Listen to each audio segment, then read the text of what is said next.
Happy Tegan Tuesday, everybody. I'm replying to this comment because a lot of people had this question, and I want to make sure that everything is clear and concise as I am giving account of the situation from the beginning to the end.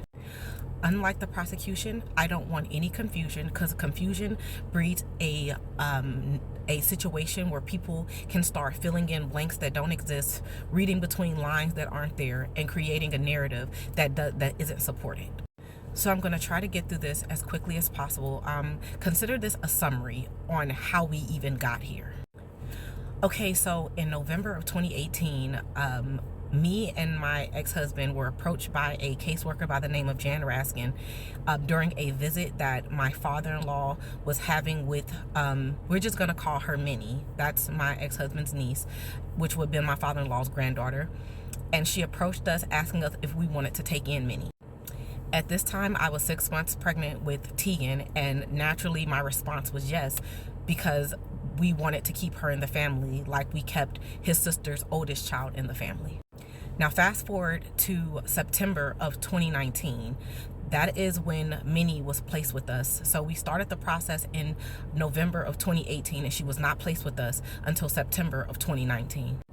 And the moment she came into our custody, I noticed that there was a lot of things going on. So I requested through her caseworker, who is Jan Raskin, and medical providers and specialists that can help us, because she wasn't walking or talking, and she was almost a year older than Tegan, but she was having difficulties reaching milestones. Now, during that process as well, she was getting sick a lot. We were taking her to the doctor, and the doctors deemed all of her sicknesses every time as having a stomach bug. Her symptoms were that she was lethargic, she wasn't eating, she didn't have energy, she was vomiting, and so they chucked it up to being a stomach virus, and that's what we dealt with for the 90 days that she was in our custody. Now, Minnie had a rough start. Her mom was a drug addict for more than 20 years. She also had no prenatal care, and she also was premature. So I knew that there were going to be some things that we were going to have to deal with. But at the time, I believed that she was ultimately doing better, but that turns out that that was not true. Now, 90 days to the day, so December 6th of 2019, Minnie was rushed to the hospital because she was really not moving at all. Like, she was making sounds, but she just wasn't, she was not okay. And I had my ex-husband rush her to the hospital, and at the hospital she was deemed to have a brain bleed, and at that point it just snowballed after that. Now, initially the doctor said that it was due to a seizure, but all of a sudden it became that it was from abuse. And so from that moment, that is when they started focusing on who versus anything else.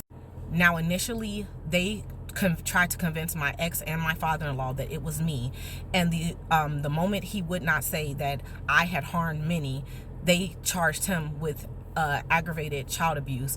But at the same time, on the civil side, they implemented removal of Tegan because they said that Tegan and Minnie were siblings. They terminated my rights because they said that Minnie was getting beaten the entire time she was with me and my ex, and that I failed to protect her. Still holding with the narrative that Minnie was my daughter legally and or biologically. Now, the narrative has changed slightly, but they're holding on to two narratives. One, that Minnie was getting beaten over time, and two, that there was one catastrophic event that my ex just snapped. But see, one of those doesn't make sense in terms of being able to take Tegan and terminate my rights. If he snapped out of nowhere, nobody could have predicted that, and that would have in turn not put me and Tegan in any of the situation. But since they said Minnie was getting beaten over time, it was trying to set a narrative that something was bad was happening her the entire time, and I refused to acknowledge it, and I could not be protective.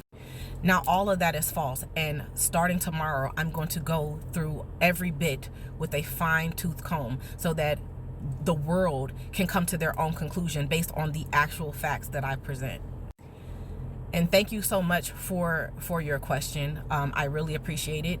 Like I said, I am willing to answer questions when it comes down to if people are confused, because if nothing else, I want there to be clarity. I want it to be clear and concise so that it cannot be murked muddied or be convoluted in any way.